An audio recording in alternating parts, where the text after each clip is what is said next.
eu irei sem duvidar. Que onde estiver serás meu mestre, farol a me guiar. Eu irei onde quiseres que eu vá, eu serei a tua voz. Contarei ao mundo a história de tua cruz. Eu irei.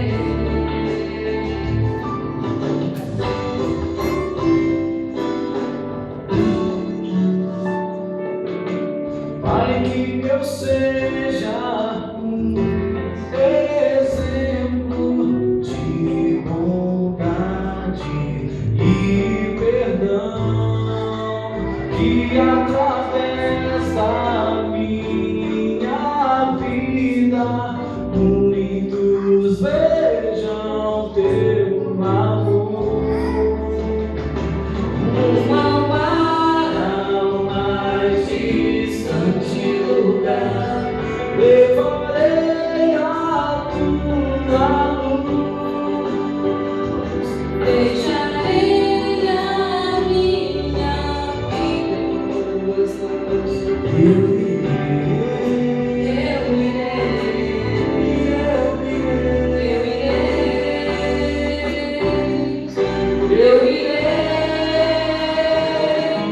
Uma para o mais distante lugar, levarei a tua luz.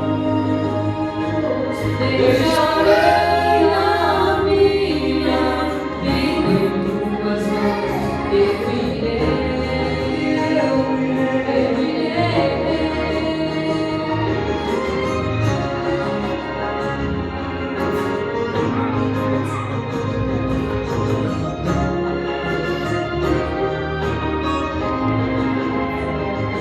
Deixarei a minha vida em tuas mãos. Eu irei.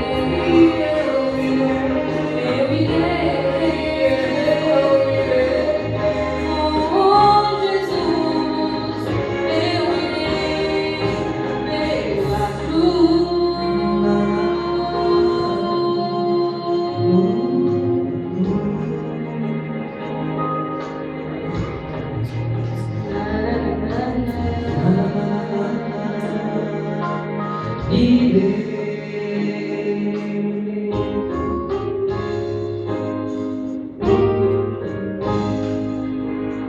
Amém?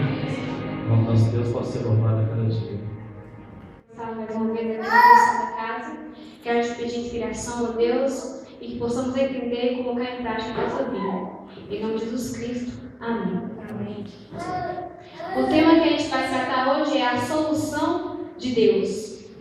Em Gálatas 4:4, quem quiser acompanhar, diz o seguinte: vindo, porém, à plenitude do tempo, Deus enviou seu Filho, nascido de mulher, nascido sob lei. Como é bom saber que Deus está no controle do universo. Na cronologia divina, Ele não antecipa e nem atrasa. Deus sabe o que faz e nós devemos confiar nele. A rebelião de Lúcifer não pegou Deus de surpresa. O apóstolo Paulo menciona que Deus nos escolheu nele antes da fundação do mundo, para sermos santos e irrepreensíveis perante Ele e em amor. Efésios 1, 3 e 4. Deus criou o ser humano para ser um ser perfeito, mas infelizmente o pecado adentrou aqui na terra. Então o que fazer? Qual solução Deus escolheu para reverter a situação, para que seus filhos um dia possam viver eternamente com Ele? A solução é o Cordeiro de Deus. E somente Jesus pode ser esse Cordeiro. João Batista, quando ele avistou Jesus de longe, ele afirmou: eis o Cordeiro de Deus que tira o pecado do mundo. Aqui nesse versículo está o quê? O problema e a solução. O problema é o pecado. A solução é o Cordeiro de Deus. Como parte da solução, o Filho de Deus teria de vir à Terra e assumir a natureza humana. Não apareceu como adulto no caso de Adão. Ele utilizou o processo normal da procriação, onde cada nova vida é gerada diante da união de duas células. A biologia explica a mitose, que é a divisão celular, onde uma célula mãe vai se dividindo em 2, depois em 4, em 8, e assim sucessivamente em milhões e milhões de células para formar o ser humano, né? E é um mistério como o Filho de Deus conseguiu se tornar uma pequena célula, se juntar à célula de Maria, para depois nascer como Jesus. Foi isso que o Senhor revelou em José em sonho. Não temas receber Maria, tua mulher, porque o que nela foi gerado é do Espírito Santo. Ela dará à luz um filho e lhe porás o nome de Jesus, porque ele salvará o seu povo dos pecados dele. Mateus 1, 20 e 21. Observe que nesse texto há 4 palavras-chave: salvar, povo, pecado e Jesus. Aqui, Jesus veio o quê? Para salvar o seu povo do pecado. Tão importante foi a solução de Deus para o problema do pecado, que aproximadamente 100 anos depois da criação, Deus decidiu que seria necessário que o ser humano compreendesse a gravidade do pecado e que era necessário que fosse reconhecida a incrível solução por meio do Cordeiro. A partir daí, ele falou para Adão, que quando ele fizesse alguma coisa errada, sentisse arrependido e quisesse reconhecer a Deus, ele pegasse o Cordeiro, que servia como holocausto, e intermédio desse Cordeiro, Deus estaria perdoando o seu pecado. Ali ele entendeu a gravidade do que é o pecado, E a oferta do holocausto significa reconhecimento e gratidão a Deus. Analisemos então a oferta de Caim e Abel. Em Gênesis 4, 35, diz o quê? Que aconteceu que no fim de uns tempos trouxe Caim o fruto da terra com oferta ao Senhor. Abel, por sua vez, trouxe das primícias do seu rebanho e da gordura deste. Agradou-se o Senhor de Abel e da sua oferta, ao passo que de Caim e sua oferta não se agradou. Irou-se, pois, sobremaneira Caim, e descaiu-lhe o semblante.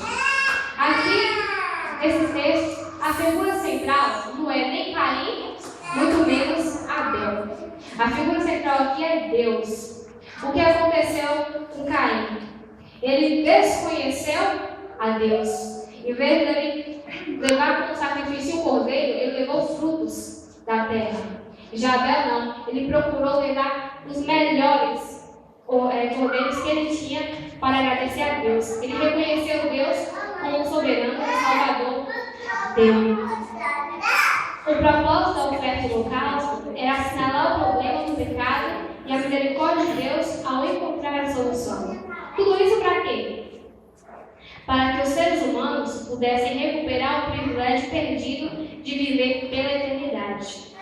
Assim, a oferta do holocausto requeria o sacrifício de um cordeiro, porque, como explica o autor do livro aos Hebreus, diz o seguinte: sem derramamento de sangue não há remissão, porque o sangue, que é o símbolo da vida, assinala o maior sacrifício feito no universo. Então, como é que Caim ia oferecer um sacrifício com Deus não haveria sangue, Frutos. Por isso que Deus desagradou de Caim e agradou de Abel. E esse sistema de ofertas foi inicializado antes da organização de Israel. Na Bíblia apareceu o primeiro sistema de ofertas e 2000 anos depois foi incorporado ao dízimo. Às vezes somos tentados a pensar que o sistema de ofertas foi organizado para dar suporte financeiro ao povo de Israel. Mas a realidade foi que a oferta do holocausto era um meio de dar reconhecimento a Deus como Deus. Uma contribuição adicional à teologia das ofertas é assinalada pelo profeta Isaías quando, por volta do ano 740 140 a.C., registrou as palavras de Deus. De que me serve a mim a multidão de vossos sacrifícios? Diz o Senhor. Estou farto dos holocaustos, de carneiros e da gordura de animais cevados, e não me agrada o sangue de novilhos, nem de cordeiros, nem de bodes. Não continueis a trazer oferta dos vãs. O incenso é para mim abominação. Isaías 1, 11 a 13. Por que Deus falou essas palavras? Porque as pessoas estavam levando a oferta não por meio de gratidão. Estava uma coisa mecânica, para eles era rotina, como a gente levantar e trabalhar, voltar e continuar assim a semana inteira. E aí, isso para Deus é vão. Muitas vezes estamos fazendo isso. A gente fala assim, tem uma ofertinha aqui, levar isso aqui, e aquela lista para mim as melhores. Não estamos procurando levar a Deus com gratidão, com coração contrito. Estamos levando simplesmente por levar, por um costume ou porque outros assim fazem. A oferta ela deveria ser expressão da experiência espiritual e não uma oferta mecânica ou uma oferta em vão. A história bíblica nos diz que Deus estabeleceu um povo para que o representasse corretamente diante das nações. Ele começou com o chamado de Abraão, depois com Moisés, para tirar o povo do Egito, e em Êxodo e Levítico, ele tem as regras dele lá sobre a lei moral, espiritual, civil, social, econômica, religiosa e até o cuidado da saúde. Foi no Monte Sinai que Deus indicou que as 12 tribos de Israel, uma seria pelo cuidado espiritual e pelo serviço do santuário, já que a parte espiritual é muito importante. E Deus determinou que as 11 tribos separassem o dízimo de suas colheitas e as trouxessem ao Senhor. Com esses dízimos, o Senhor manteria a tribo de Levi. Dessa forma, o dízimo foi incorporado ao sistema de ofertas. A oferta de holocausto, a oferta de gratidão e a oferta pacífica tinham sua importância e se mantiveram como prática fundamental do culto de adoração. Aí você me pergunta, já que era tão importante esses meios de oferta, por que hoje não é mais oferecida a oferta de holocausto? Porque a oferta de holocausto ela servia para anunciar o cordeiro. Quando ele se tornou realidade, não foi mais necessário anunciar sua vinda, visto que já esse fato é concretizado. O profeta Daniel registrou a profecia dos 2.300 dias e indicou aos judeus: 70 semanas estão determinadas sobre o teu povo e sobre a tua santa cidade, para fazer cessar a transgressão, para dar fim aos pecados. Daniel 9, 24. O estudo cuidadoso da profecia nos diz que o evento máximo da profecia era a chegada do Messias e a solução final do problema do pecado. Hoje nós somos um Israel espiritual, um povo que tem a mesma responsabilidade do Israel literal da antiguidade, quanto a representar corretamente a Deus a todo o mundo. A parábola do filho pródigo, como todos conhecem, ela destaca o amor incondicional do pai para o filho. Podemos comparar ela com o amor de Deus para cada um de nós. A história conta o quê? Certo homem tinha 2 filhos. O filho mais moço disse ao pai para dar a ele a parte da herança que lhe cabia. O pai, meio sem querer, mas deu. E depois de alguns dias ele partiu. E lá ele gastou todo o seu dinheiro, perdeu amigos, perdeu tudo, ficou, à mercê de comer comida de porcos. E ali ele pensou, que na casa do pai dele ele tinha o bom e do melhor. E agora estava naquela situação. Ele poderia muito bem ter ficado lá onde ele estava, já que ele falou assim, meu pai não vai me querer mais. Só que em vez dele pensar assim, ele pensou o quê? Vou voltar para casa do meu pai. E o final dessa história é um final feliz. A parábola tem esse final feliz para pai e filho. Houve alegria na casa do pai, pois o filho se arrependeu. Quebrou seu orgulho, sua suficiência própria e decidiu voltar. Ellen White diz o seguinte: nenhuma verdadeira alegria pode ser encontrada no caminho E o filho, quando se arrependeu, decidiu voltar para os braços do pai, o que aconteceu? Levantou-se e foi para seu pai. Via ele ainda longe quando seu pai o avistou e, compadecido dele, correndo, o abraçou e beijou. Verso 20 de Lucas 15. Aqui é descrito o amor do pai. Quantas vezes a gente se afasta de Deus? Quantas vezes a gente erra e acha que não tem mais solução para os nossos problemas, porque o que fizemos foi algo assim, que aos olhos humanos não tem perdão. Deus, Ele nos aceita quando a gente se arrepende verdadeiramente. Ele está disposto a nos perdoar, nos dar uma nova chance e nos espera de braços abertos. Basta queremos o quê?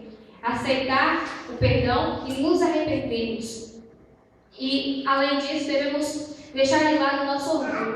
Porque muitas vezes o que nos atrapalha de chegar a Deus é o orgulho, né? É o nosso eu que fala mais alto.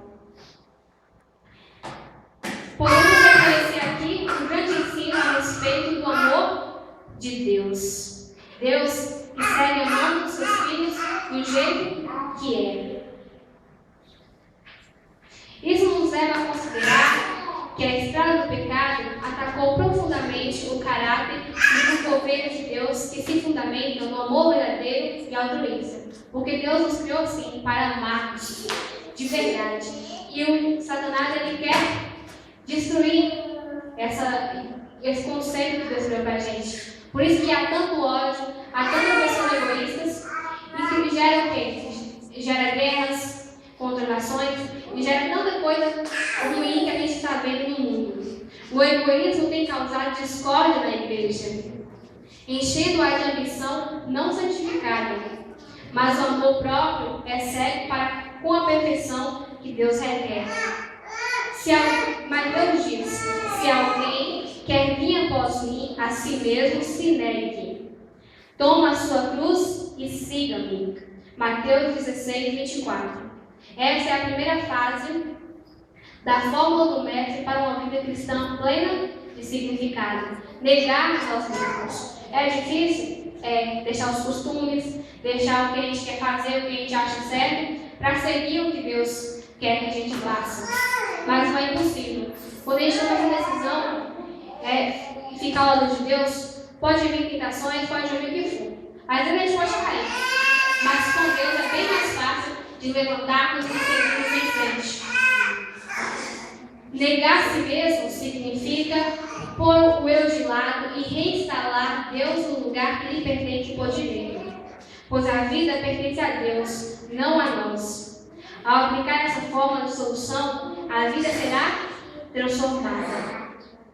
É necessário seguir perseverando nos caminhos de Deus, porque levam a um final feliz. Mesmo que haja lutas, mas como diz aquela frase, né? Não há vitórias sem lutas. Lembremos que restituir Deus para ocupar o lugar central em nossa vida dá início ao processo de restituir o amor verdadeiro e altruísta que gera paz, harmonia e tranquilidade. É restituir os valores e princípios de Deus. Por isso, a busca de Deus será um impulso permanente em nossa vida. E suas promessas e diretrizes nos dão segurança. Tomemos hoje a decisão de estar ao lado de Cristo, de arrepender nossos pecados, deixar o eu de lado, as coisas que nos chamam a atenção para seguir a Deus. Devemos converter nossas ofertas em adoração, como ofertas que expressam os sentimentos mais nobres dos nossos corações. Eu quero convidar vocês a se unirem em oração, rogando ao Senhor que, mediante o seu Espírito, nosso orgulho e autossuficiência sejam quebrados e que Ele controle o egoísmo em nossa vida. Não é seguro, tampouco conveniente que o egoísmo siga determinando o que devemos ou não fazer. Que Deus possa fazer parte do nosso bem hoje, amanhã e sempre. Para que a solução do problema que é o pecado, que Deus fez o quê? Ele morreu na cruz para salvar a humanidade, não seja em vão, que ela possa ser concreta em nossa vida.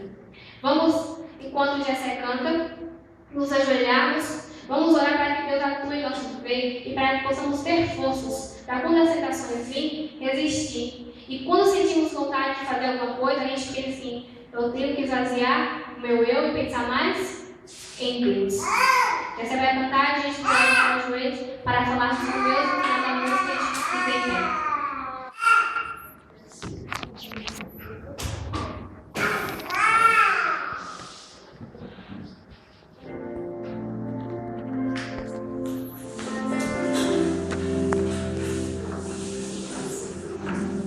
Obrigado por estarmos mais uma vez em tua casa. Obrigado pelo sacrifício na cruz de Deus, por o Senhor morrer por cada um de nós. Também te agradeço pela chance que o Senhor nos dá de arrependermos e de estar aos teus pés a cada instante, ó Pai. Amém. Leve-nos para os nossos lares e que amanhã possamos estar o dia inteiro na tua presença e assim sucessivamente. Que as outras pessoas possam ver em nós a tua glória e o teu amor, Deus. Que a cada dia possamos renunciar ao nosso eu e voltarmos os nossos olhos para ti, ó Deus. Amém. Leva-nos nossos lares na tua presença e companhia. Te agradeço pelas bênçãos recebidas a cada instante. Em nome de Jesus. Amém.